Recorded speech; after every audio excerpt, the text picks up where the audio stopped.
তো এই আলোচনাটা যারা বিয়ে করছেন রিসেন্ট তাদের কাজে লাগবে, আর যারা করেন নাই করবেন, শীঘ্রই করবেন, এদেরও কাজে লাগবে। আর যারা মুরব্বী অনেক অভিজ্ঞতা ওনাদেরও কাজে লাগবে, ওনারা এটা শুনে নাতি নাত করতে শোনাতে পারবে, ঠিক কিনা? তাহলে কারোরই লস নাই। বিষয় কি? কথা বলে না। দম্পতি বোঝেন? বুঝেন?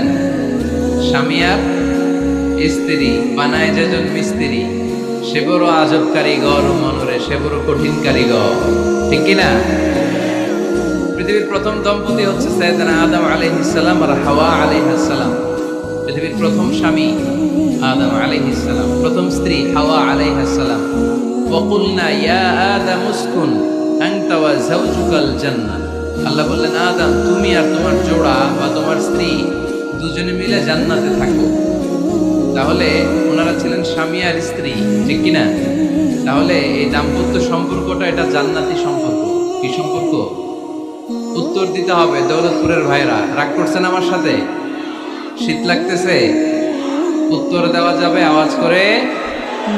হ্যাঁ, আওয়াজ করে উত্তর দিবেন, মুখে তালা মেরে বসে থাকা যাবে না। তাহলে পৃথিবীর প্রথম স্বামীর নাম কি? আদম আলাইহিস সালাম। পৃথিবীর প্রথম স্ত্রী হাওয়া আলাইহিস সালাম। এই দাম্পত্য সম্পর্কটা বড় মধুর, বড় গভীর, বড্ড ভালোবাসার, ঠিক কিনা? স্বামী আর স্ত্রী, স্বামী আর স্ত্রী, এই সম্পর্কটাকে আল্লাহ তাআলা কোরআনে পোশাকের সাথে তুলনা করেছেন। কিসের সাথে? পোশাক। আরবিতে বলে লিবাস। আরবিতে কি বলে? লিবাস। আল্লাহ বলেছেন, ও নারীরা তোমরা পুরুষদের জন্য পোশাক, আর ও পুরুষেরা তোমরা নারীদের জন্য পোশাক। পড়েন সুবহানাল্লাহ। পোশাকের বেসিকলি তিনটা কাজ। কয়টা? কেউ কথা কয় না। আরো জোরে বলেন, কয়টা? এখন আওয়াজ আসলো কোথেকে? আওয়াজ করে উত্তর দিবেন, চিল্লায় বলেন পোশাকের কাজ কয়টা? এভাবে শেষ পর্যন্ত খোঁচায় যেন সাউন্ড বের করা না লাগে, স্বপ্রণোদিত ভাবে উত্তর করবেন, ক্লাসের মতো হোক। তিনটা কাজ। এক নম্বর কাজ হচ্ছে পোশাক ইজ্জতের আবরু, লজ্জাস্থান ঢেকে রাখে, ঠিক কিনা? আমাদের লজ্জাস্থান ঢেকে রেখেছে আমাদের পোশাক। ঠিক তেমনি স্বামী তার স্ত্রীর ইজ্জত হেফাজত করে, স্ত্রী তার স্বামীর ইজ্জত হেফাজত করে, স্বামী তার স্ত্রীর চরিত্র হেফাজত করে, আর স্ত্রী তার স্বামীর চরিত্র হেফাজত করে। এজন্য আল্লাহ একে অপরের উদাহরণ দিতে যে লেবাস বা পোশাকের সাথে তুলনা দিয়েছেন। সুবহানাল্লাহ পড়েন। পোশাকের দুই নাম্বার কাজ হচ্ছে সৌন্দর্য। এই যে কত সুন্দর ডিজাইন করা, এমব্রয়ডারি করা পোশাক যখন আমরা পরি সুন্দর লাগে না? তেমনি পুরুষের চোখে নারী সুন্দর, নারীর চোখে পুরুষ সুন্দর, স্বামীর চোখে স্ত্রী সুন্দর, স্ত্রীর চোখে স্বামী সুন্দর। সুবহানাল্লাহ পড়েন। পোশাকের তিন নাম্বার কাজ হচ্ছে কমফোর্ট, আরাম দেয়া, প্রশান্তি দেয়া। শীতকালে এই যে আমরা ব্লেজার পরেছি, জ্যাকেট পরেছি, অনেকে চাদর গায়ে দিয়েছেন, কেউ মাথায় রুমাল দিয়েছেন, কেউ গলায় মাফলার দিয়েছেন, একটা উষ্ণ উষ্ণ আরাম আছে না নাই? আবার গরমের কালে পাতলা সুতি কটনের কাপড় পরলে একটা আরাম আছে না নাই?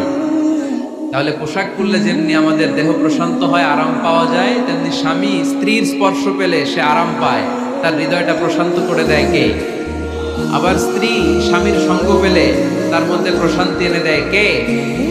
এজন্য রব্বুল আলামিন বলেন, হুন্না লিবাসুল লাকুম ওয়া আনতুম লিবাসুল লাহুন্না। ও দুনিয়ার নারীরা, তোমরা হলে পুরুষদের জন্য পোশাক, পুরুষ হলো নারীদের জন্য পোশাক। সুবহানাল্লাহ পড়েন।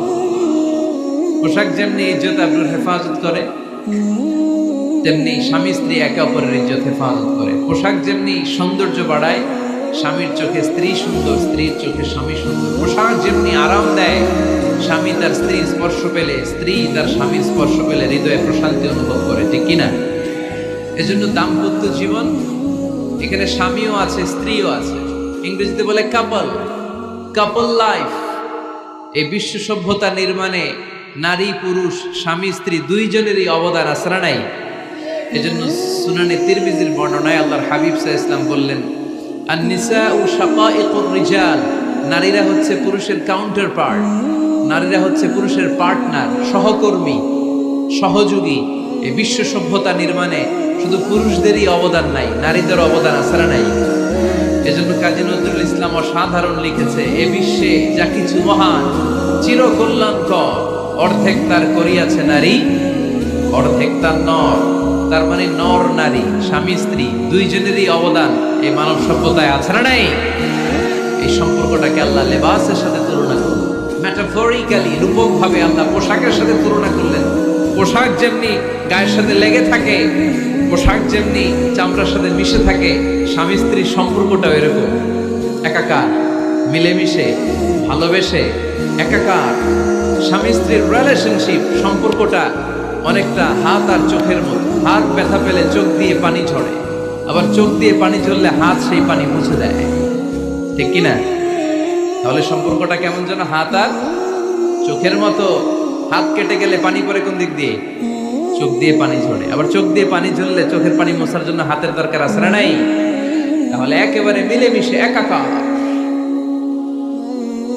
সুখী দাম্পত্য জীবন, স্বামী স্ত্রী এই জান্নাতি সম্পর্কটাকে কিভাবে উপভোগ করবে, কিভাবে একে অপরের সাথে ডিলিংস করবে, আচরণ করবে, এ ব্যাপারে কোরআন এবং সুন্নায় আমাদের জন্য গাইডলাইন দেয়া আছে না নাই? আমরা গাইডলাইন নিব কোরআন থেকে। কোত্থেকে? কোরআন থেকে আর সুন্নাহ থেকে। কারণ এই কোরআন আর সুন্নাহ আমাদেরকে সঠিক জীবন দর্শন শিখায়, কিভাবে এই পৃথিবীতে চললে পৃথিবীতেও সুখ, আবার আখেরাতেও সুখ, এর সব দিক নির্দেশনা কোরআনে আছে না নাই? তাহলে এই যে স্বামী স্ত্রীর দাম্পত্য জীবন, এক্ষেত্রে প্রত্যেককে আল্লাহ তাআলা কিছু দায়িত্ব দিয়েছেন। আজকে দায়িত্বগুলোর ব্যাপারে আমরা শুনি। স্ব স্থানে থেকে প্রত্যেকেই, স্বামী যদি স্বামীর দায়িত্ব পালন করে, স্ত্রী যদি স্ত্রীর দায়িত্বটুকু পালন করে, তাহলে দাম্পত্য জীবনটাকে জান্নাতি দাম্পত্য সুখ দিয়ে ভরে দিবে কে? আল্লাহ। আমাদের প্রত্যেকের দাম্পত্য জীবন সুখী হোক, সমৃদ্ধ হোক, আমরা চাই কি চাই না? অনেকে বলে হুজুর সুখ নাই, সুখ নাই, ঘরের ভেতরে গেলেই জাহান্নাম। আহা, কথা শোনে না আমার। আবার স্ত্রীরা বলে হুজুর দোয়া করবেন, পরকিয়া করে, খালি এসএমএস পাঠায়, আমারে ভাল লাগে না, এখন অন্যদিকে ঘুরে, এরকম আসরা নাই? দুই দিক থেকে অভিযোগ। বোনদের জন্য কোনো প্যান্ডেল ট্যান্ডেল আছে নাকি আজকে? হ্যাঁ, দিনের বেলা সমাবেশ ছিল, এটা হয়ে গেছে। মাইকের সাউন্ড নিশ্চয়ই। এই এদিকে উঠছে কে? টান দেন এদেরকে ধরে, টানেন টানেন, টাইনা বসান বসান, টান দেন টান দেন, হুজুরে ধরেন, হুজুরে ধরেন। ধরতে পারেন নাই হুজুরে? ধরছেন? হ্যাঁ, টান দেন। এই তো, টাইনা বসান। এদিকে তাকান, এদিকে হয়েছে। হ্যাঁ, বসাই দিচ্ছে। এইভাবে চলবে একেবারে শেষ পর্যন্ত। উঠলে খবর আছে। শুরুতে সুযোগ দিয়েছি, সুযোগ নেন নাই। তো আমরা প্রথমে স্বামীর দায়িত্ব শুনবো। দাম্পত্য জীবনে স্বামীকে আল্লাহ তাআলা কি দায়িত্ব দিয়েছে, তারপর স্ত্রীকে আল্লাহ তাআলা কি দায়িত্ব দিয়েছে, এবং দুইজনের আবার কালেকটিভ সম্মিলিত কিছু দায়িত্ব আছে, এগুলো আমরা শুনবো। শুনতে রাজি আছেন তো? কষ্ট হচ্ছে আপনাদের? এই বাম দিকটা আমাকে কষ্ট দিয়েই যাচ্ছে, খালি আওয়াজ, কথা। একটু থামছে, আবার শুনুন। কেন? আমার দিকে তাকান। আরেকজনকে থামতে বলছে কি আপনারা? এই থামো থামো, এগুলো বলেন কেন? আপনি থামেন, তাহলে তো হয়ে গেল। হ্যাঁ, আবার আমার সাথে কথা বলুন, আপনি চুপ।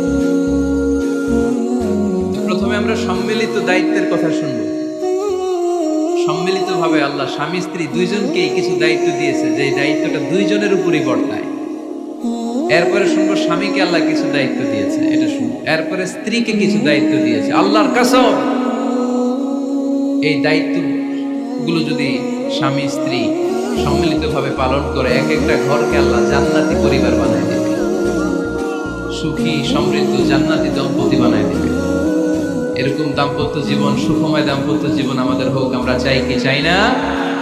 চাই। তাহলে আমরা প্রথমে আলাদা আলাদা দায়িত্ব শোনার আগে সম্মিলিত বা কালেকটিভ রেসপন্সিবিলিটি কি আছে, এই সম্মিলিত দায়িত্বগুলো শুনবো। স্বামী স্ত্রীর দুইজনের কাঁধেই বর্তায় এরকম প্রথম দায়িত্ব হচ্ছে স্যাক্রিফাইস। দাম্পত্য জীবনের আসল খেলাটা হচ্ছে স্যাক্রিফাইসের খেলা। কিসের খেলা? স্যাক্রিফাইস। এটা লাগবে। আমার বোনেরা অথবা যুবতী বোনেরা, অথবা রিসেন্টলি বিয়ে হয়েছে এরকম বোনেরা, আজকে তো এক ভাই এসে দোয়া চাইল, 3 দিন আগে বিয়ে হয়েছে আমার, একটু দোয়া করে দেন। তারপর যুবক ছেলেরা, তোমরা যারা বিয়ে করনি করবা, খেয়াল করে শোনো, এগুলো কাজে লাগবে। স্যাক্রিফাইসটা খুব জরুরি। স্যাক্রিফাইস ইজ দ্য কি of a successful happy couple life. একটা সুখী দাম্পত্য জীবনের আসল চাবি হচ্ছে স্যাক্রিফাইস। আওয়াজ করে বলতে হবে, চাবিটার নাম কি? স্যাক্রিফাইস করতে হবে, একটু মানিয়ে নেয়া, একে অপরকে বোঝা, একটু ভালোবাসা, একটু মানিয়ে চলা, এটার নাম হচ্ছে স্যাক্রিফাইস। একে অপরকে বোঝার চেষ্টা করা, একটু মানিয়ে চলার চেষ্টা করা, একটু ভালো লাগা, একটু ভালোবাসা, সুখ দুঃখ ভাগাভাগি করে মিলেমিশে একাকার হয়ে যাওয়া, এটার নামই দাম্পত্য জীবন, ঠিক কি না? এটার নামই দাম্পত্য জীবন। মিলেমিশে একাকার হয়ে যেতে হবে, স্যাক্রিফাইসের মানসিকতা অর্জন করতে হবে। একে অপরের দোষ ধরলে চলবে না, কারণ no one is perfect in this life. আপনি যে আপনার বউয়ের দোষ ধরতেছেন, আপনার দোষ নাই? কথা বলেন না কেন? আপনারও দোষ আছে না নাই? তো লিস্ট দুই ভাবে করা যায়, একটা হচ্ছে দোষের লিস্ট, আর একটা হচ্ছে গুণের লিস্ট। দোষের লিস্ট বাদ দিয়ে আপনার স্ত্রীর মধ্যে আল্লাহ তাআলা কি কি গুণ দিয়েছে, এই গুণগুলোর লিস্ট করুন, দোষের লিস্ট নয়। দাম্পত্য জীবনটাই এমন, কখনো ঝগড়া, কখনো হাসাহাসি, কখনো মেঘ, কখনো বৃষ্টি, আছে না নাই? হয় না এরকম? আপস এন্ড ডাউনস, মাঝে মাঝে একটু ঝগড়া, মাঝে মাঝে আবার ভালোবাসা, আবার খুনসুটি, এগুলো মিলেমিশে একাকার করে স্যাক্রিফাইস দিয়ে একে অপরকে জয় করে নিতে হয়। কারণ no one is perfect in this world. এই পৃথিবীতে কেউই পারফেক্ট না। আপনি আপনার বউয়ের দোষ খুঁজলে আপনারও দোষ আছে না নাই? কেউ দোষমুক্ত নয়। এজন্য দোষ না খুঁজে আমরা স্যাক্রিফাইস করব। দাম্পত্য জীবনের এটাকে সুখী সমৃদ্ধ করার 1 নাম্বার চাবিকাঠি হচ্ছে স্যাক্রিফাইস। তাহলে সুখী দাম্পত্য জীবনের 1 নাম্বার চাবির নাম কি? স্যাক্রিফাইস। চিল্লায় বলতে হবে, সেটা কি? তাহলে হাজব্যান্ড ওয়াইফ দুইজনেই স্যাক্রিফাইস করবে। দাম্পত্য জীবনকে সুখী করার 2 নাম্বার কালেকটিভ ফর্মুলা হচ্ছে ঝগড়া করা যাবে না। ঝগড়া আপনারা করেন নাকি ভাবির সাথে? ভাবির সাথে ঝগড়া করেন কে কে? দেখি হাত তোলেন।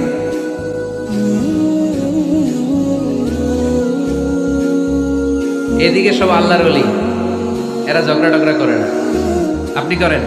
এই সাহসী সন্তান আছে কিছু, মাশাআল্লাহ। ঠিক আছে, বেশি করেন না আবার। হ্যাঁ ঠিক আছে, ঠিক আছে, তোমরা করো, বলছি আপনারা করেন। ওকে, না ঝগড়া করা যাবে না। একজন ঝগড়া শুরু করলে আরেকজন চুপ থাকতে হবে। দুইজনই ঝগড়া করলে, দুইজন রেগে গেলে ঝামেলা আছে না নাই? স্বামী রেগে গেলে স্ত্রী চুপ, স্ত্রী কখনো রেগে গেলে স্বামী চুপ, দুইজনই রেগে গেলে তৃতীয় বিশ্বযুদ্ধ, ঠিক কিনা? এই জন্য ঝগড়া করতে দেয়া যাবে না। কারণ এই ঝগড়া, সামান্য ঝগড়া থেকে এই ঝগড়া বাড়তে বাড়তে এটা বিচ্ছেদের দিকে গড়ায়, ডিভোর্স হয়ে যায়। এরকম কত কেস যে আমার কাছে আসে, কত কেস যে আমার কাছে আসে যে হুজুর ছোট্ট ঝগড়া থেকে আমাদের মধ্যে ঝগড়া বাড়তে বাড়তে ইগো প্রবলেমের কারণে বিচ্ছেদে গড়ায়। আর এই ঝগড়া একটু শুরু হলে ইবলিস শয়তানের কাজ হচ্ছে পালে বাতাস দেয়। কি দেয়? পালে বাতাস পেলে এটা দাউ দাউ করে উঁচু হয়ে ওঠে। আগুনের মধ্যে যেমনি কেরোসিন ঢাললে দাউ দাউ করে জ্বলে, সামান্য ঝগড়ার ছোতা পেলে ইবলিস শয়তান খালি দাউ দাউ করে এই ঝগড়ার আগুনকে জ্বালিয়ে দেয়, ঠিক কিনা? এই জন্য ঝগড়া করবেন না, মেহরবানি করে ঝগড়া শুরু করবেন না। যে কোনো মূল্যে এই ঝগড়াকে থামায় রাখতে হবে। তো ফ্যামিলিতে ঝগড়া অনেক সময় হয়ে যায়, কিন্তু একজন ঝগড়া করলে আরেকজন চুপ থাকতে হবে। ঝগড়া নিয়ে একটা মজার গল্প আছে, শুনবেন? বিশৃঙ্খলা করলে তো গল্প শোনানো যাবে না, একেবারে চুপ। আমার দিকে তাকিয়েছেন? ঝগড়া নিয়ে যে গল্পটা, সেটা হচ্ছে এক স্বামী ওয়াজ শুনে বাড়িতে গেছে রাত 11টায়। বাড়ির কাছাকাছি যেতে না যেতে স্ত্রীর আবার স্বভাব হচ্ছে রাতের খাবারটা স্বামীর সাথে একসাথে খায়, আলাদা খায় না। বাড়ির সামনে যেই স্বামী ফোন দিছে ওয়াইফকে, এই শুরু করার আগে দরজাটা খোলো, আমি চলে আসছি। তো ওয়াইফ এসে দরজা খুলে দিচ্ছে। এবার স্বামী ঘরে ঢুকে বলে, শুরু করার আগে রাতের খাবারটা দিয়ে দাও টেবিলে, খেয়ে ফেলে। স্ত্রী বেচারি ডাইনিং টেবিলে খাবার দিয়েছে, হাজবেন্ড বেচারা ওয়াশরুম থেকে ফ্রেশ হয়ে ডাইনিং টেবিলে বসেছে, স্ত্রীও বসেছে, তো খুব বড্ড গরম। হাজবেন্ড বলে শুরু করার আগে ফ্যানটা ছাড়। এইবার তো স্ত্রী বেচারি রেগে মেগে আগুন, কি আসার পর থেকে শুরু করার আগে কি শুরু করার আগে? হাজবেন্ড বলে এই তো শুরু হয়ে গেল। মানে কি ঝগড়া, মানে কি ঝগড়া। প্রিয় ভাইয়েরা, ঝগড়া করবেন না। স্বামী রেগে গেলে স্ত্রী চুপ থাকবেন, স্ত্রী রেগে গেলে স্বামী চুপ থাকবেন। কারণ সেই মুসলিমে এসেছে ইন্না ইবলিসা ইয়াদাউ আরশাহু আলাল মা। ইবলিস শয়তান তার সিংহাসন গেড়েছে সাগরের উপর। কোথায়? ইবলিসের সিংহাসন কোথায়? সাগরের উপর। সুম্মা ইয়াবাসু সারায়াহু, সে প্রতিদিন সকালবেলা তার সাঙ্গপাঙ্গরে গোটা পৃথিবীতে পাঠায়, যা পৃথিবীতে ফাসাদ সৃষ্টি কর, ফাসাদ সৃষ্টি কর। ইবলিস যখন সাঙ্গপাঙ্গদেরকে গোটা পৃথিবীতে ছড়িয়ে দেয়, সারাদিন ধোঁকা দেওয়ার পরে, ওয়াসওয়াসা দেওয়ার পরে, রাত্রিবেলা ইবলিসের কাছে ফিরে আসে, এসে বলে ও ইবলিস, আমি আজকে আল্লাহর বান্দাদেরকে দিয়ে মিথ্যা কথা বলিয়েছি। ইবলিস বলে এটা তো কোনো ব্যাপারই না, এগুলাই তো তোদের কাজ। আরেক শয়তান বলে আমি ওজনে কম দিয়েছি একজনের মাধ্যমে বাজারে। ইবলিস বলে এটাও তেমন বড় কোনো কাজ নয়। আরেকজন বলে আমি সুদের ডিলিংস করিয়েছি। ইবলিস বলে এটাও কোনো কাজ নয়। আরেক শয়তান বলে আমি মদের আড্ডাখানায় নিয়ে মসজিদে যেতে নিয়েছিল, সেখান থেকে সরিয়ে মদের আড্ডাখানায় আল্লাহর বান্দাদেরকে নিয়েছি। ইবলিস বলে এইটাও তেমন বড় কোনো কাজ নয়। আরেক শয়তান এসে বলে মা তারাকতুহু হাত্তা ফাররাকতু বাইনাহু ওয়া বাইনা ইমরাআতিহি, আমি এক আল্লাহর বান্দার সাথে বান্দির ঝগড়া লাগিয়ে ঝগড়া করাতে করাতে তালাক পর্যন্ত নিয়ে গিয়েছি। মা তারাকতুহু হাত্তা ফাররাকতু বাইনাহু ওয়া বাইনা ইমরাআতিহি, আমি এক ইমানদার পরিবারকে ধ্বংসের শেষ প্রান্তে নিয়ে গিয়েছি। সামান্য ঝগড়ার পরে আমি ওয়াসওয়াসা দিতে দিতে ঝগড়া বাড়াতে বাড়াতে তালাক পর্যন্ত নিয়েছি। ইবলিস বলে শাবাশ, তুই তো কাজের মতো কাজ করেছিস, আমার কাছে আয়, আমার কাঁধে ওঠ। ইবলিস তখন ওই শয়তানকে কাঁধে নিয়ে নাচতে শুরু করে। নাউজুবিল্লাহ পড়বেন না? এজন্য ইমানদারদের সংসার ভেঙে খান খান হোক, এটা হলে ইবলিস খুশি, আর ইমানদারের পরিবার টিকে থাকলে আমার আল্লাহ খুশি। আমরা কার খুশি চাই? এজন্য শয়তানরে খুশি হতে দেওয়া যাবে না। ইমানদারদের পরিবারগুলো ঝগড়ার মাধ্যমে ভেঙে যাক, সব সময় শয়তানের মিশন এটা। আর ইমানদারদের পরিবারগুলো টিকে থাক, এটা আমার আল্লাহ সব সময় চায়। সুবহানাল্লাহ পড়ে। এজন্য দৌলতপুরের ভাইরা ঝগড়া করবেন না। ঝগড়া কিন্তু নবী রাসূলদের পরিবারেও ছিল, আল্লাহ রাসূল সাল্লাল্লাহু আলাইহি ওয়াসাল্লামের পরিবারেও ঝগড়া ছিল। এটা স্বাভাবিক। দাম্পত্য জীবনের খুব সিম্পল ইস্যু। একজন রাগ করলে আরেকজন থেমে যাবে। পারবেন? কি হলো, পারবেন না? আল্লাহর হাবিব সাল্লাল্লাহু আলাইহি ওয়াসাল্লামের সাথে আম্মা জান আয়েশার ঝগড়া হতো। মজার একটা হাদিস শুনে, সহিহ বুখারীর হাদিস, মুসনাদ আহমদ ইবনে হাম্বলও এসেছে এই হাদিসটা। আম্মা জান আয়েশার সাথে ঝগড়ার পর আম্মা জান আয়েশাও রাগ, আল্লাহ রাসূল সাল্লাল্লাহু আলাইহি ওয়াসাল্লাম রাগ। এখন রাগ মেটানোর দরকার আছে না নাই? আল্লাহ রাসূল সাল্লাল্লাহু আলাইহি ওয়াসাল্লাম বললেন আয়েশা চলো মিটমাট করে ফেলি। সুবহানাল্লাহ কইবেন, চলো মিটমাট করি। মিটমাটার জন্য ওমর রে ডাকি। আম্মা জান আয়েশা বলে না, ওমর গলিব, ওমর খুব মেজাজওয়ালা, আমার ডর লাগে। তোমার আব্বারে ডাকি। আব্বারে ডাকেন, আব্বারে ডাকেন। খুশি হয়ে গেছেন আম্মা জান আয়েশা রাদিয়াল্লাহু। আবু বকর রাদিয়াল্লাহু চলে আসলেন, দাঁড়ালেন। এবার বিষ্ণু সাল্লাল্লাহু আলাইহি ওয়াসাল্লাম বললেন তাতাকাল্লিমিন আও আতাকাল্লাম, কি ঘটছে আমাদের মাঝে, তুমি বলবা না আমি বলবো? আম্মা জান আয়েশা বললেন তাতাকাল্লামু আনতা ওয়ালা তাকুল ইল্লা হাক্কান, আপনিই বলেন তবে সত্য ছাড়া মিথ্যা বলেন না। আবু বকর রাদিয়াল্লাহু তাআলা আনহু শুনে রেগে গেলেন, কি এ কেমন কথা তোমার? নবীকে উদ্দেশ্য করে তুমি বলছো সত্য ছাড়া মিথ্যা বলবেন না, নবী কখনো মিথ্যা বলবে নাকি? রেগে মেয়ের গায়ে মেরেছে এক চোর। চোর খেয়ে আম্মা জান আয়েশা উল্টে পড়ে গেলেন। সাইয়েদনা আবু বকর রাদিয়াল্লাহু তাআলা আনহু রেগে গড়গড় করতে লাগলেন, আবার মারার জন্য উদ্যত হলেন। আম্মা জান আয়েশা রাদিয়াল্লাহু তাআলা আনহু বাঁচার জন্য এবার বিশ্বনবীর পিছনে যে আশ্রয় নিলেন। সুবহানাল্লাহ পড়বেন না? বিশ্বনবী সাইয়েদনা আবু বকরের সামনে দুই হাত মেলে ভেবে দাঁড়িয়ে গেলেন। আল্লাহর হাবিব যখন আম্মা জান আয়েশাকে বাঁচানোর জন্য দুই হাত উঁচু করে দাঁড়িয়ে গেলেন, সাইয়েদনা আবু বকর থেমে গেলেন। সাইয়েদনা আবু বকর এই পরিস্থিতি দেখে ঘর থেকে বের হয়ে ঘরের বাইরে দাঁড়ালেন।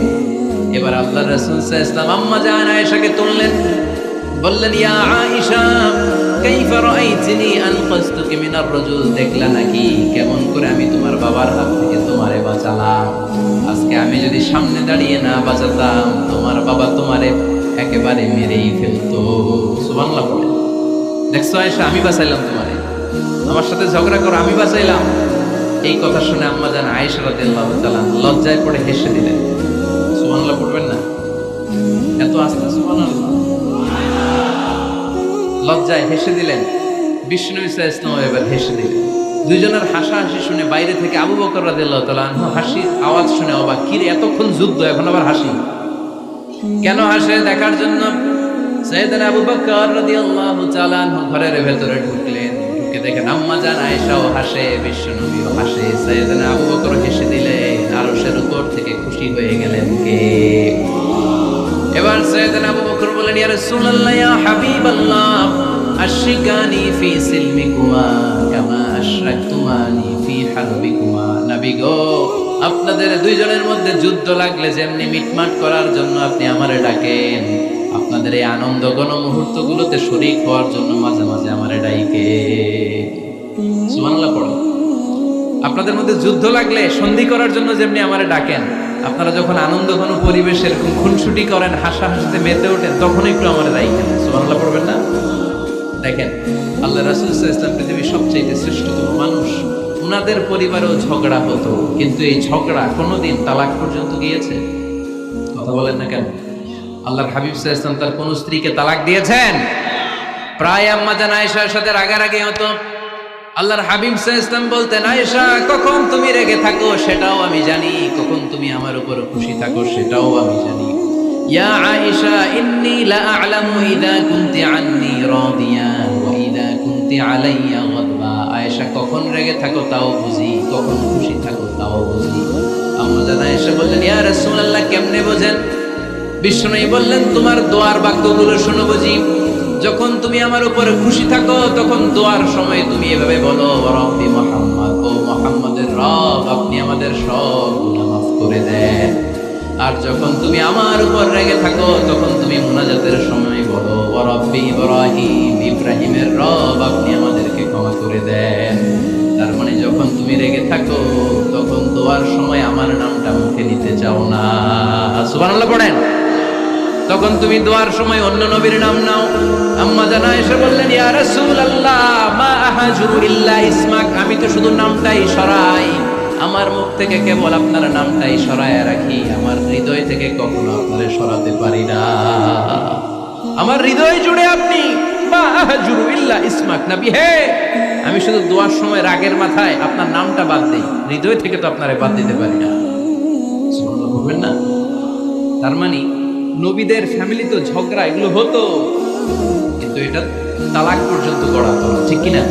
তাহলে এখন থেকে আমাদের এই স্লোগান নিতে হবে যে ঝগড়া করলেও আমরা ডিভোর্সের দিকে যাব না। পারা যাবে? আর একজন রেগে গেলে আরেকজনকে চুপ থাকতে হবে। ভাবি রেগে গেলে আপনি চুপ, পারবেন? পারবেন না? ইনশাআল্লাহ। যারা বিয়ে করে না এরা ইনশাআল্লাহ, আর বাকিরা চুপচাপ। আওয়াজ করে পড়েন না ইনশাআল্লাহ। তাহলে প্রথমে স্যাক্রিফাইস, তারপর ঝগড়া করা যাবে না। 3 নাম্বার, দাম্পত্য জীবনের কোনো গোপন কথা অন্যের কাছে শেয়ার করা যাবে না। হাদিসে এসেছে এটাকে বলা হয়েছে আ'যামুল আমানা, এটা সবচেয়ে বড় আমানত। যারা দাম্পত্য জীবনের একান্ত বিষয় কারোর সাথে শেয়ার করে তারা সবচেয়ে বড় কবিরা গুনাহ করে। আশরারুন নাস বলেছেন বিশ্বনবী এদেরকে, সবচেয়ে নিকৃষ্ট মানুষ। ইয়াউমাল কিয়ামাতি মানজিলাতান, আল্লাহর কাছে কিয়ামতের দিন সবচাইতে নিকৃষ্ট হয়ে দাঁড়াবে ওই দম্পতি, ওই নারী কিংবা ওই পুরুষ, তুফদি ইলা যাওজিহি ওয়া ইউফদি ইলা যাওজিহা সুম্মা ইউনশিরু সিররাহা।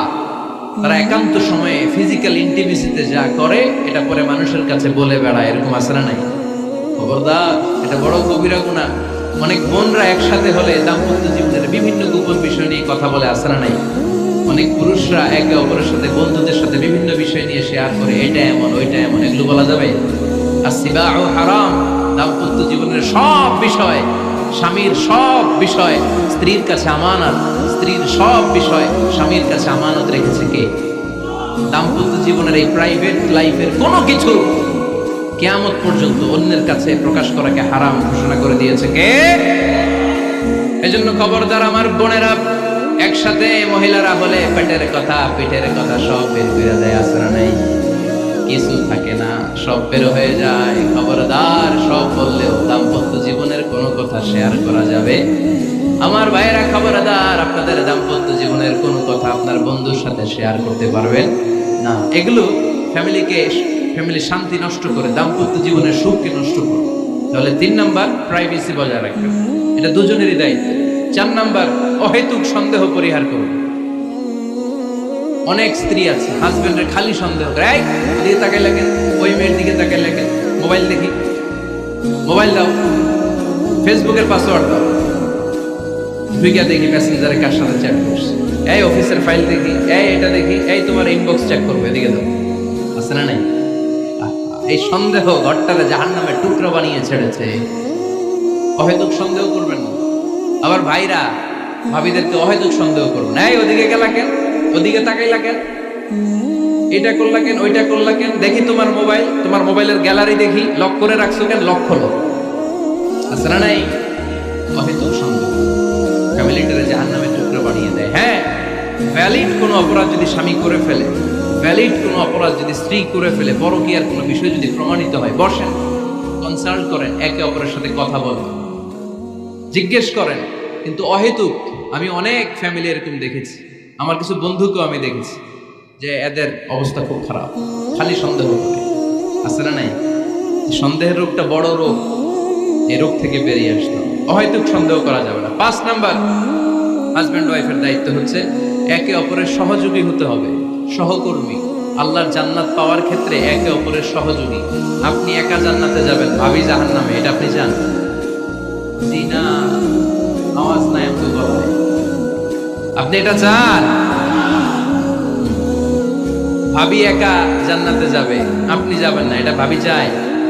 চায় না। তাহলে গেলে একসাথেই যান না, একসাথেই যান, একসাথেই যাবেন, আলাদা না। এজন্য আল্লাহর আনুগত্যে, আল্লাহর ইবাদতে, দাম্পত্য জীবনে একে অপরের সহযোগী হতে হবে। স্বামী ভুল করলে স্ত্রী সুন্দর করে শুধরে দিবে, স্ত্রী ভুল করলে স্বামী শুধরে দিবে। ফজরের সময় স্ত্রী হাজবেন্ডকে ডেকে দিবে, উঠতে না চাইলে ঠান্ডা পানির ছিটা দিবে।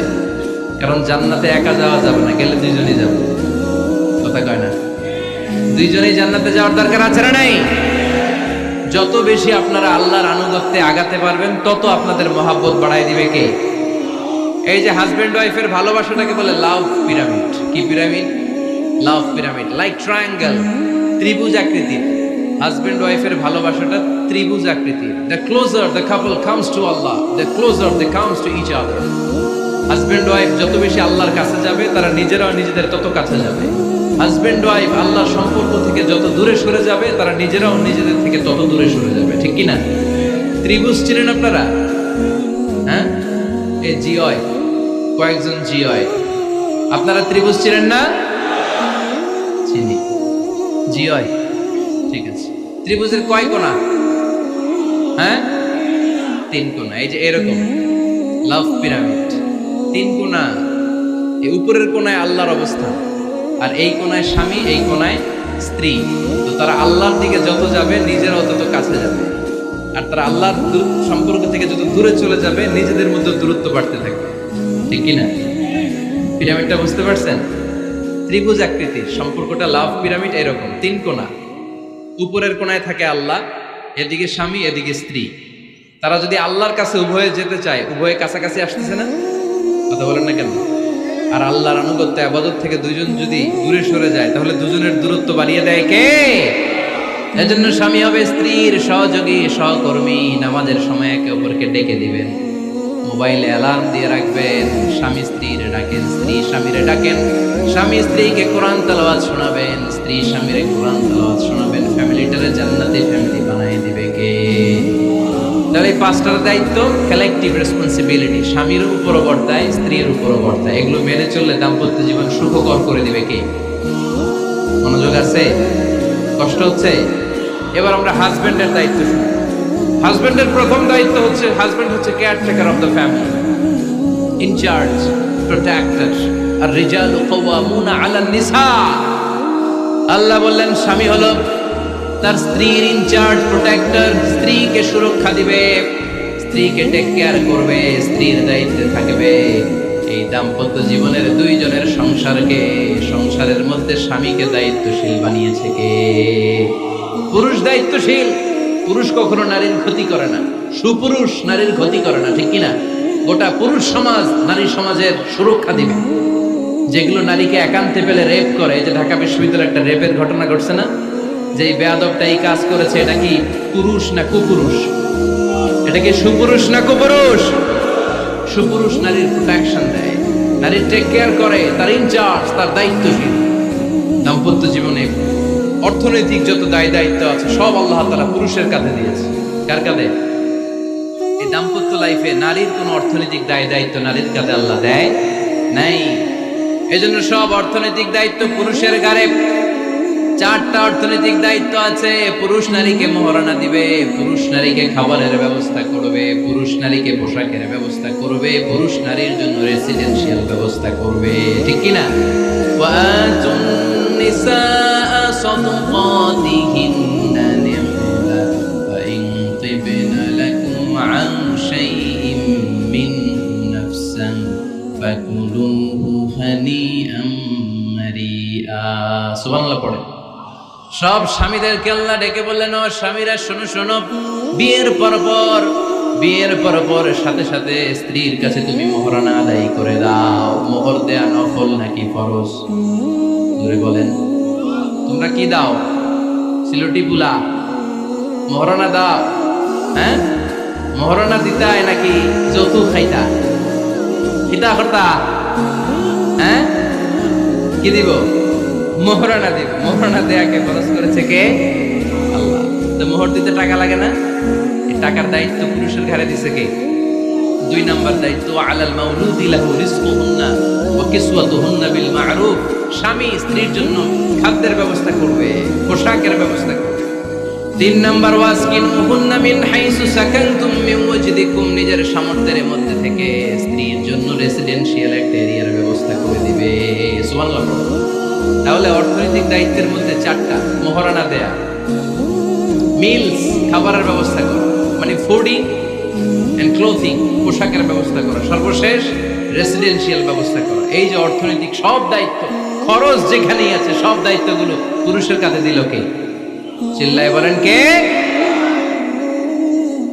খরচের সবকিছু আল্লাহ তাআলা পুরুষের কাঁধে দিয়েছে। এটা হচ্ছে পুরুষের ফিনান্সিয়াল দায়িত্ব। এবার দাম্পত্য জীবনে পুরুষের নন ফিনান্সিয়াল কিছু দায়িত্ব আল্লাহ তাআলা দিয়েছে, এগুলো আমরা শুনি। এদিকে ওঠাওটি করলেন কে কে দেখি? আটকান, এদেরকে আটকান, ধরেন ধরেন, এদেরকে ধরেন।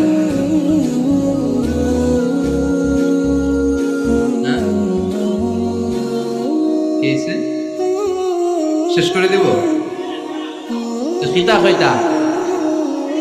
হ্যাঁ, জোরে মাতো। চলবে চলবে? হ্যাঁ, তাকবীর পড়েন তো দেখি। যারা চলবে বলতেছেন লিল্লাহি তাকবীর।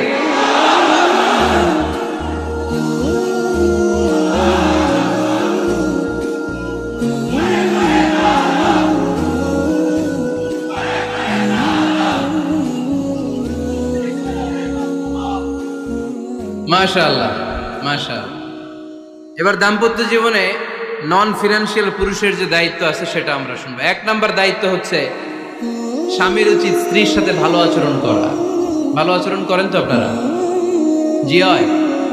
এই শুধু উনি করে, বাকিরা খিতা কর্তা, মারামারি কর্তা নেই, খিতা কর্তা। হ্যাঁ, সালাম দিবেন, স্ত্রীকে কি দিবেন? আল্লাহ বললেন, ওয়া আশিরুহুন্না বিল মা'রুফ। স্ত্রীর সাথে কোমল ভাষায়, ভালো শব্দে, ভালো বাক্যে, ভালো কথা বলো। স্ত্রীর সাথে খারাপ আচরণ করো না। স্ত্রীকে দেখলে তুমি মুচকি হাসি দাও। অনেক স্বামী আছে কখনো স্ত্রীকে দেখলে মুচকি হাসি দেয় না, চেহারাটা বাংলা পাসের মতো এরকম করে রাখে। আছে না নাই? দৌলতপুরের লোকের অবশ্য অনেক ভালো, এই যে সবার মুখে হাসি, মুচকি হাসি। হাসেন তো, মুচকি হাসি দেন তো একটা। আওয়াজ করলে মুচকি হাসি হয় নাকি? এটা মুচকি হাসি, দাঁত দেখা যাবে না, সাউন্ড হবে না, শুধু এখানে একটু এক চিলতে হাসির একটা ঝলক করবে, এটা বলে মুচকি হাসি। কেন রাসূলুল্লাহ সাল্লাল্লাহু আলাইহি ওয়াসাল্লাম আকসারু তাবাসসুমান, আল্লাহর হাবিব সাল্লাল্লাহু আলাইহি ওয়াসাল্লাম সব সময় মুচকি হাসতেন। অনেকে আছে চেহারা গোমরা করে রাখে, জীবনেও হাসে না, এরকম আছে না নাই? দেখছেন এরকম আছে? এলাকায় তো নাই না? আছে। হাসবেন, হাসবেন। মুচকি হাসতে পয়সা লাগে না, পয়সা লাগে, এজন্য হাসবেন। আল্লাহর হাবিব সাল্লাল্লাহু আলাইহি ওয়াসাল্লাম বলেছেন ফাস্তাউসু বিন-নিসাই খায়রা, নারীর সাথে ভালো আচরণ করুন। নারীদেরকে বাঁকা পাঁজরের হাড় দিয়ে তৈরি করা হয়েছে। এই হাড়কে সোজা করতে গেলে ভেঙে যাবে, রেখে দিলে বাঁকাই থেকে যাবে। তো কি করতে হবে? ফাস্তাউসু বিন-নিসাই খায়রা, কোমল আচরণ করো। আবার আল্লাহর হাবিব সাল্লাল্লাহু আলাইহি ওয়াসাল্লাম বললেন রিফকাম বিল কাওয়ারিদ, নারীদেরকে কাচের তৈজসপত্র বাসনের সাথে, গ্লাসের সাথে আল্লাহর হাবিব সাল্লাল্লাহু আলাইহি ওয়াসাল্লাম তুলনা করলেন। কাচের তৈজসপত্র, কাচের গ্লাস, কাচের প্লেট যেমনি আস্তে তুলতে হয়, আস্তে রাখতে হয়, নারীদের সাথে এরকম কোমল আচরণ করার আদেশ দিয়েছে কে? কাচের গ্লাস, তৈজসপত্র, জগ কিভাবে রাখেন আপনারা? খুব জোরে এরকম থপাস করে নাকি? উঠানোর সময় থপাস করে উঠান? খুব স্মুথলি এটা ধরতে হয়, স্মুথলি এটা রাখতে হয়। তেমনি নারীদের সাথেও স্মুথলি আচরণ করবেন।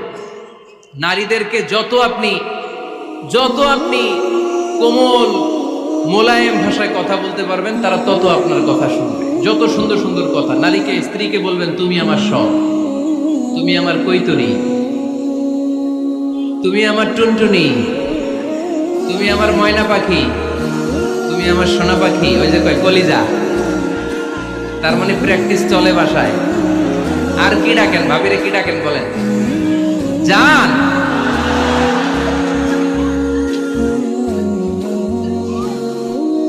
জান ডাকেন। আর ভাবি কি ডাকে আপনাদেরকে? বাবু। কি ডাকে? বাবু ডাকে। আর কি ডাকে? হ্যাঁ, বেবি। পোলাপান কত দুষ্ট দেখছেন? বেবি ডাকে নাকি? স্বামী স্ত্রীর মধ্যে এই সোহাগপূর্ণ, এই ভালোবাসাপূর্ণ এই ডাকাডাকিতে কোনো গুনাহ নাই, আছে সওয়াব। এগুলো দাম্পত্য জীবনকে সুখময় করে, ঠিক কি না? তাহলে স্ত্রীদের সাথে কোমল আচরণ করতে হবে, 1 নাম্বার দায়িত্ব। 2 নাম্বার দায়িত্ব, স্ত্রীর সেক্সুয়াল ডিজায়ারকে ফুলফিল করতে হবে। সেনসিটিভ, যেগুলো ব্যাখ্যা করে বোঝানো কঠিন। আপনারা বুঝবেন যারা ম্যাচিউরড, মোর দেন 18 ইয়ার্স, যারা 18 প্লাস যাদের বয়স, সেক্সুয়াল ডিজায়ার ফুলফিল করা হাদিসে এসেছে, এটা স্বামীর দায়িত্ব। ফিজিক্যাল ইন্টিমেসির সময় নিজের ডিজায়ার ফুলফিল হলেই কুইট না করা, সময় দেয়া, এটা আবশ্যক। এই বিষয়েও প্রত্যেক স্বামীর খেয়াল রাখা দরকার। সংক্ষেপে শেষ করে দিলাম। 3 নাম্বার, স্ত্রীর ব্যক্তিগত বৈধ কাজে স্বাধীনতা দিতে হবে স্বামীর। অনেক স্বামী এই ছোট্ট বিষয় নিয়ে মারামারি লাগায় ফেলে ঘরে। স্ত্রীর ব্যক্তিগত বৈধ যে চয়েস, এটাতে আপনি স্বাধীনতা দিবেন। স্ত্রীর মনে চায় রান্না বান্না শিখতে, আপনি বললেন তুমি কম্পিউটার শিখো, কিলাকিলি আছে না নাই?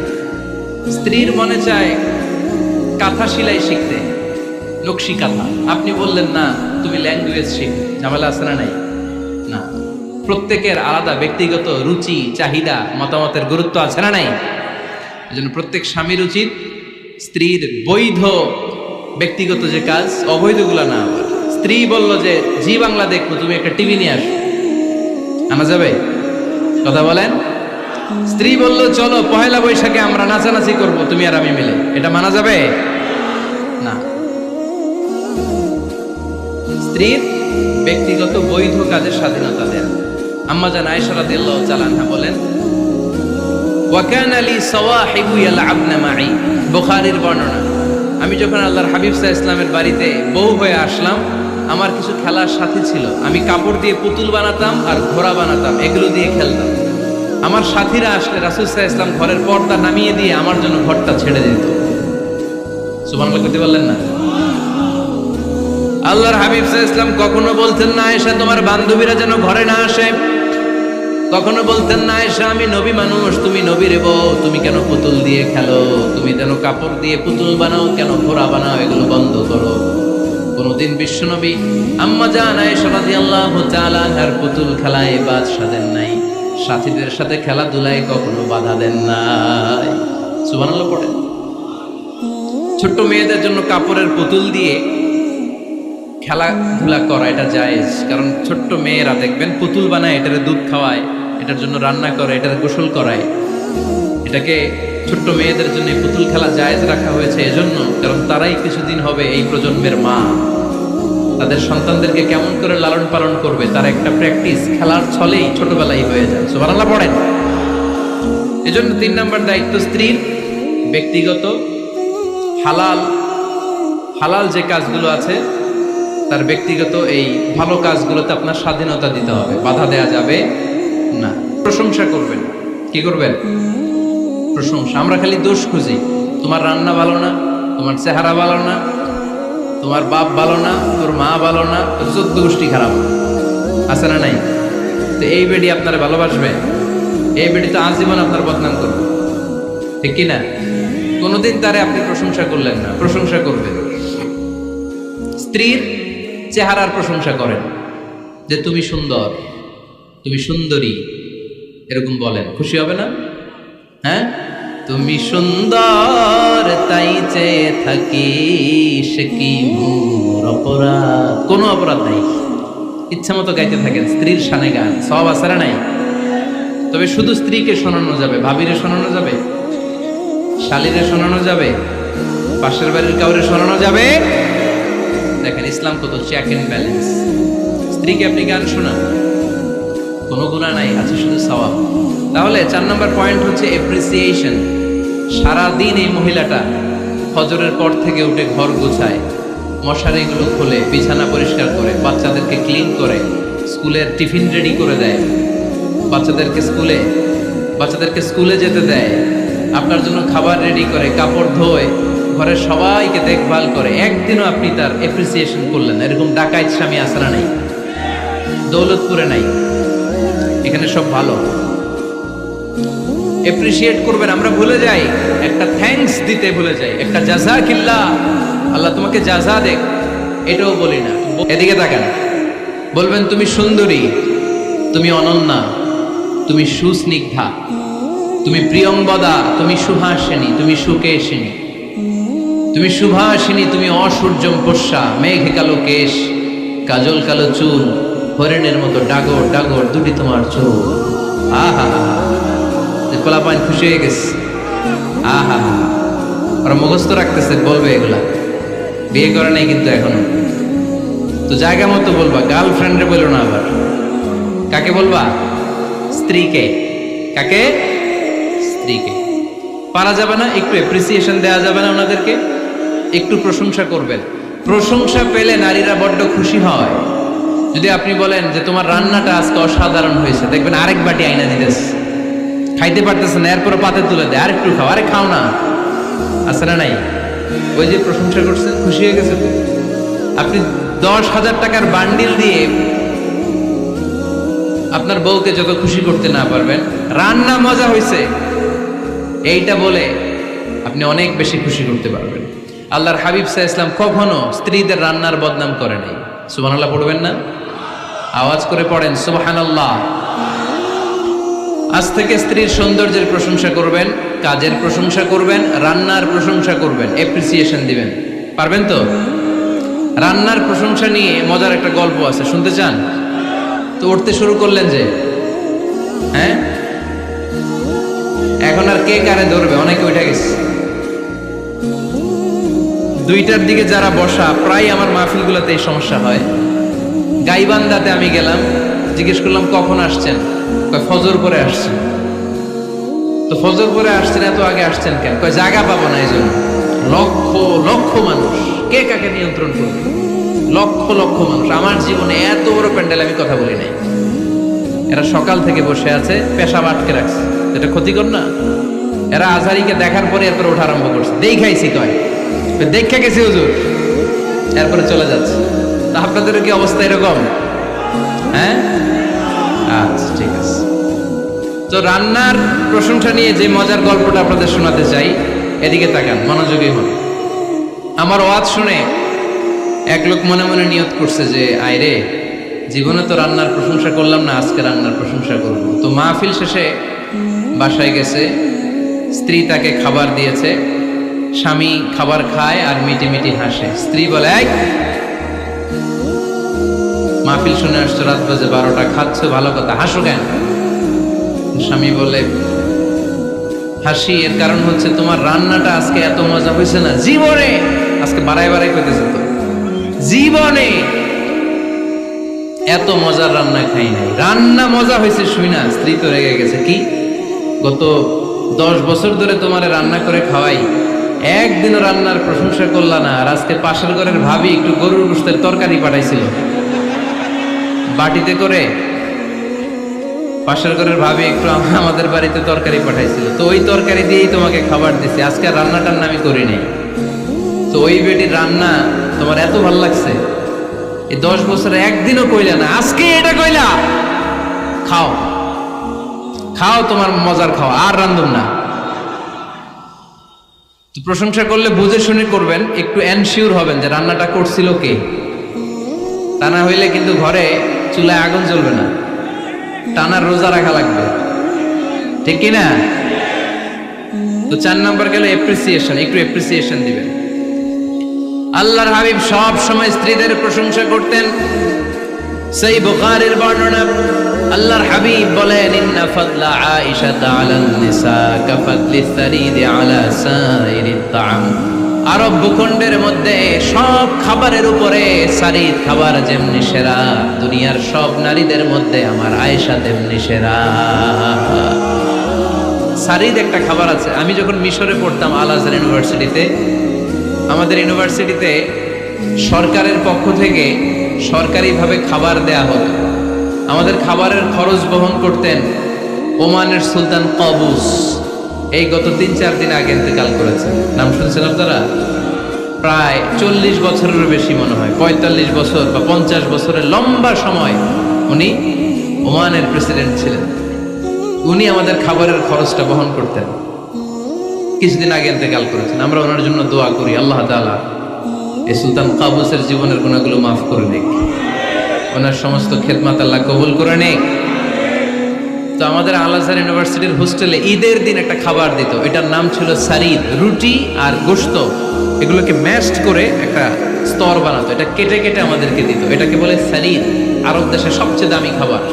আমাদের দেশে যেমনি পোলাও, গরুর রেজালা, রোস্ট, এগুলো খুব উন্নত খাবার ধরা হয়, বিয়েতে সার্ভ করা হয়। আরব দেশে ওইটাকে বলে সারিদ, শ্রেষ্ঠ খাবার। আল্লাহর হাবিব বললেন, সব খাবারের মধ্যে যেমনি সারিদ সেরা, নারীকুলের মধ্যে তেমনি আমার আয়েশা সেরা। দেখেন কেমনে এপ্রিসিয়েট করতেন। আম্মা জান আয়েশাকে তিনি সব সময় আদর করে হামায়রা বলে ডাকতেন। হামায়রা মানে লাল সুন্দরী বউ। কি সুন্দরী? আম্মা জান আয়েশা রেগে গেলে গাল দুটো আনার ফলের মতো লাল হয়ে যায়, এজন্য ডাকতেন, ও আমার লাল সুন্দরী বউ। সুবহানাল্লাহ কইতে পারলেন না? আবার আম্মাজান খাদিজাতুল কুবরা তাহেরা রাদিয়াল্লাহু তাআলা আনহার ব্যাপারে বলতেন, ইন্নী ক্বাদ রুজিকতু হুব্বাহা। সহিহ মুসলিমের বর্ণনায় তিনি বলতেন, খাদিজার ভালোবাসা আল্লাহ তাআলা আমার হৃদয়ে রিজিক হিসেবে দিয়েছে। আওয়াজ করে পড়েন আল্লাহু আকবার। তো এইজন্য এপ্রিসিয়েট করবেন। 5 নাম্বার হচ্ছে আপনার ভালোবাসা স্ত্রীকে প্রকাশ করুন। এক ছাদের নিচে আজীবন বসবাস, 20 বছর হয়ে গেছে এদের সংসার, একদিনও মুখ ফুটে বলতে পারে নাই তোমারে ভালোবাসি। পারছেন? হ্যাঁ, কে কে পারছেন? দেখে হাত তোলেন। হাত অর্ধেক তুলে আবার নামায়, ভেজাল আছে, ঠিক কিনা? ভালোবাসি বলছিলেন? কারে বলছিলেন? ভাবিকে না গার্লফ্রেন্ডকে? হ্যাঁ, স্ত্রীকে বলবেন। নিজের স্ত্রীকে বলবেন আই লাভ ইউ। কি বলবেন? কথা বুঝে না বোধহয়। কি বলবেন? সবাই বলেন, কি বলবেন? মুরব্বী একজনও কয় না, কয় এতদিন কইছি না, অহনো কম না। তিরমিজির বর্ণনা দেখেন, বিশ্বনবী যে আই লাভ ইউ বলতো তার দলিল শুনেন। সাহাবারা জিজ্ঞেস করলেন, ইয়া রাসূলুল্লাহ, মান আহাব্বুন নাস ইলাইক, ও নবী কারে সবচেয়ে বেশি ভালোবাসেন? Who do you love the most? নবী কাকে সবচেয়ে বেশি লাভ করেন আপনি? সাহাবারা প্রশ্ন করলেন, ইয়া রাসূলুল্লাহ, কাকে লাভ করেন বেশি? আল্লাহর হাবিব সাল্লাল্লাহু আলাইহি ওয়াসাল্লাম বললেন, আয়েশা রে। সুবহানাল্লাহ কবেন না? সাহাবারা বললেন, ওমিনার রিজাল, পুরুষদের মধ্যে কারে বেশি পছন্দ করেন? বিশ্বনবী বললেন, আবুহা, আয়েশার বাবা রে। সাইয়েদনা আয়েশা রাদিয়াল্লাহু তাআলা আনহার বাবার নাম কি? আবু বকর। কি নাম? আবু বকর। আল্লাহর হাবিব সাল্লাল্লাহু আলাইহি ওয়াসাল্লাম বললেন, সবচেয়ে বেশি লাভ করি আয়েশাকে। সাহাবারা বললেন, ওমিনার রিজাল, পুরুষদের মধ্যে কারে বেশি লাভ করেন? আল্লাহর হাবিব সাল্লাল্লাহু আলাইহি ওয়াসাল্লাম বললেন, আয়েশার বাবা রে। সুবহানাল্লাহ পড়ে। আম্মা জান আয়েশাকে বিশ্বনবী এত ভালোবাসতেন। আম্মা জান আয়েশা পেয়ালার যেইখানে ঠোঁট লাগিয়ে দুধ পান করতেন, বিশ্বনবী পেয়ালার ওই জায়গাটা খুঁজে খুঁজে ওই জায়গায় ঠোঁট লাগিয়ে দুধ পান করতেন। আম্মা জান আয়েশা রাদিয়াল্লাহু তাআলা না গোশত খেয়ে হাড্ডি চষে হাড্ডিটা রেখে দিলে বিশ্বনবী আম্মা জান আয়েশার চষা হাড্ডিটা মুখে নিয়ে আবার চষতে শুরু করে দিতেন। পড়েন সুবহানাল্লাহ। দুইজন একসাথে এক বালতি থেকে পানি নিয়ে গোসল করতেন। পড়েন আল্লাহু আকবার। তাহলে এভাবে ভালোবাসা প্রকাশ করতে পারবেন তো? 6 নাম্বার স্বামীর দায়িত্ব হচ্ছে গৃহস্থলী ছোটখাটো যে কাজ আছে এই কাজগুলোতে হেল্প করা। আমরা অনেক সময় এগুলোর লজ্জা মনে করি। আল্লাহর হাবিব সাল্লাল্লাহু আলাইহি ওয়াসাল্লাম আমাদের মডেল। আল্লাহর হাবিব সাল্লাল্লাহু আলাইহি ওয়াসাল্লাম ঘরের কাজে সাহায্য করতেন। আপনারা এইভাবে ওঠা শুরু করলেন? হ্যাঁ, বউকা বসেন বসেন বসেন, শেষ করে দিচ্ছি, আর 10 মিনিট বসেন। আল্লাহর হাবিব সাল্লাল্লাহু আলাইহি সাল্লাম ঘরের কাজে সাহায্য করতেন। আপনারা ঘরের কাজে সাহায্য করেন তো? আম্মা জান আয়েশা বলেন, বিশ্বনবী নিজ হাতে জুতা সেলাই করেছেন, নিজ হাতে জামা সেলাই করেছেন। মুসনাদে আহমদ ইবনে হাম্বলের বর্ণনা, আল্লাহর রাসূল সাল্লাল্লাহু আলাইহি ওয়াসাল্লাম দুধ খেতে মন চাইলে নিজ হাতে ছাগলের দুধ দহন করেছেন। সুবহানাল্লাহ। নিজে আটার খামির বানাতেন, আম্মা জান আয়েশা চুলায় সেকা দিতেন। আবার আম্মা জান আয়েশা রাদিয়াল্লাহু তাআলা আনহা আটার খামির বানাতেন, বিশ্বনবী এটা চুলায় সেকা দিতেন। সুবহানাল্লাহ পড়ে। দুধ খেতে চাইলে নিজ হাতে বিশ্বনবী ছাগির ওলান থেকে দুধ দহন করে আম্মা জান আয়েশার কাছে এনে দিয়ে দিতেন। সুবহানাল্লাহ পড়ে। তাহলে ঘরের কাজে সহায়তা করবে, ঘরের কাজে সহায়তা। 7 নাম্বার হালাল এন্টারটেইনমেন্ট, হালাল বিনোদন, এটা ইসলাম জায়েজ রেখেছে। অনেকে আমরা বিনোদনটাকে হারাম মনে করি, এরকম আছে না নেই? হ্যাঁ, বিনোদন 2 ধরনের, একটা হারাম এন্টারটেইনমেন্ট আর একটা হচ্ছে হালাল এন্টারটেইনমেন্ট। আম্মা জান আয়েশা রাদিয়াল্লাহু তাআলা আনহাকে নিয়ে মরুভূমিতে দৌড়াদৌড়ি করতেন। ভাবির সাথে দৌড়াদৌড়ি করছেন কারা কারা? দেখি হাত তোলেন। হ্যাঁ, দৌড়াদৌড়ি করছেন কোথায়? যৌতুকের লাগে হেতের দৌড়াইছেন? হেতি বাসাল্লাই দিছে দৌড়, এই দৌড়াদৌড়ি না। আম্মা জান আয়েশা রাদিয়াল্লাহু তাআলা আনহার সাথে বিশ্বনবী মরুভূমিতে দৌড়াদৌড়ি করেছেন। বলেছেন, আয়েশা দেখো কে কার আগে ওই খেজুর বাগান ধরতে পারে, তুমি আগে না আমি আগে। একবার বিশ্বনবী জিতলেন, তার 7 বছর পরে প্রথমে আম্মা জান আয়েশা রাদিয়াল্লাহু তাআলা আনহা ওই দৌড়ে জিতলেন। তার 7 বছর পরে বিশ্বনবী জিতে আম্মা জান আয়েশাকে হারায় দিলেন। পড়েন সুবহানাল্লাহ। ঈদের দিন আম্মা জান আয়েশাকে হাবাসী সাহাবাদের তীর আর বল্লম দিয়ে যে খেলা চলতে এই খেলা দেখাতেন। সুবহানাল্লাহ পড়েন। বিশ্বনবী খেলা দেখাতেন আম্মা জান আয়েশাকে। এই হচ্ছে স্বামীর দায়িত্ব, হালাল এন্টারটেইনমেন্ট আপনি করতে পারবেন। বসেন, দোয়া করে দিচ্ছি, বসেন। বুঝতে পারছি অনেক আগে আসছেন আপনারা। বসেন, বসে যান, এখনই দোয়া হচ্ছে। বসেন বসেন বসেন বসেন, এখনই দোয়া করব। বসে যান, বসে যান। বউকা মাদ্রাসার বিল্ডিং এর কন্ট্রাক্টরের জন্য দোয়া চেয়েছেন, আমরা দোয়া করি আল্লাহ কবুল করুক। আমার ছেলে মেয়ের বিয়ের বয়স হয়ে গেল, পরিবারে বিয়ের কথা বলতে পারি না, লজ্জায়। আহারে কি কষ্ট। মনে করি পরে করে, এটা বললে তারা বলবে এখনো বয়স হয় নাই বিয়ের, পরিবার থেকে বিয়ের কথা চিন্তা করে না। এ ব্যাপারে কিছু বলুন। কিছু বললাম। এই সমস্যা পুরো বাংলাদেশে, ছেলে মেয়েদেরকে সময় মতো বিয়ে দেয় না। ইউটিউবে এই নিয়ে আমার কথাবার্তা পাবেন, শুনে নিয়ে। ছেলের বাবা মেয়ের বাবাদেরকে বলি, ছেলে মেয়েরা উপযুক্ত হলে বিয়ে দিয়ে দেন। বিয়ে না দিলে যৌবনের তাড়নায় যত পাপ করবে, এই পাপগুলো মা বাবার কাঁধেও আশ্রা নেই। আচ্ছা, 8 নাম্বার স্বামীর দায়িত্ব হচ্ছে, স্বামীর দায়িত্ব বলেই এখন দোয়া। স্ত্রীর মতামতের গুরুত্ব দিবেন। অনেক স্বামী আছে বাজার করতে গেলে নিজের যেটা মন চায় ওইটাই কিনে, আছে না নাই? নিজে গরু খাবে, খাসি খাবে, খালি ওইটাই কিনে। আপনার বউ হয়তো পছন্দ করে আচার, পছন্দ করে জলপাই, আমড়া, এগুলো আনে না, আছে না নাই? খোঁজ খবর নেবে। অনেকে ফ্ল্যাট কিনতে মনে চায়, হুট করে কিনে ফেলে না। ভাবিরে জিজ্ঞেস করবেন কোন দিকে কিনলে ভালো হয়, ওয়াশরুমটা কোন দিকে দিতে হবে, কিচেনটা কোন দিকে দিলে সুবিধা, জানালাগুলো কোথায় দিলে সুবিধা, এগুলো সব ডিসাইড করে নেবেন। এই কারণেই দাম্পত্য জীবনে সুখ নাই। 9 নাম্বার, একসাথে সময় কাটাবেন। 6 মাসের বেশি কোনো লোক তার স্ত্রীর অনুমতি ছাড়া বাইরে যে প্রবাস জীবন কাটাতে পারবে না। এদেশের অনেক লোক প্রবাসের সময় কাটায়। 6 মাসের বেশি স্ত্রীকে রেখে দিয়ে কোনো হাজব্যান্ড বিদেশে থাকতে পারবে না। সিলেটিরা লন্ডনে থাকে, 6 মাস পরেই আসতে হবে, ঠিক কিনা? সর্বশেষ কথা হচ্ছে, স্ত্রীর জন্য দোয়া করবেন। স্বামীর পক্ষ থেকে স্ত্রীর জন্য দোয়া, এটার গুরুত্ব আছে না নাই? বিশ্বনবী তার স্ত্রীর জন্য দোয়া করতেন। স্ত্রীর জন্য দোয়া করবেন, রব্বানা হাব লানা মিন আজওয়াজিনা ওয়া যুররিয়াতিনা কুররাতা আ'য়ুন ওয়াজআলনা লিল মুত্তাকিনা ইমামা। ও আল্লাহ, আমার স্ত্রীদেরকে, আমার সন্তানদেরকে আমার চক্ষু শীতলকারী বানিয়ে দেন। পড়েন আমিন। আল্লাহ আমার স্ত্রীকে এমন বানান, স্ত্রীকে দেখলেই যেন আমার হৃদয়টা প্রশান্ত হয়, আমার চোখ যেন জুড়িয়ে যায়। এই 10টা দায়িত্ব স্বামীর সুখী দাম্পত্য জীবনের জন্য। স্ত্রীর দায়িত্ব আজকে বলার সুযোগ হলো না, অন্য কোথাও অন্য কোনো মাহফিলে এই বিষয় নিয়ে আলোচনা করব, যে একটা সুখী দাম্পত্য জীবনের জন্য স্ত্রীকে আল্লাহ কি দায়িত্ব দিয়েছে। এই দায়িত্বগুলো আপনারা ইউটিউব থেকে শুনে নেবেন। আপনারা সবাই ভালো থাকুন, সুস্থ থাকুন, সুন্দর থাকুন।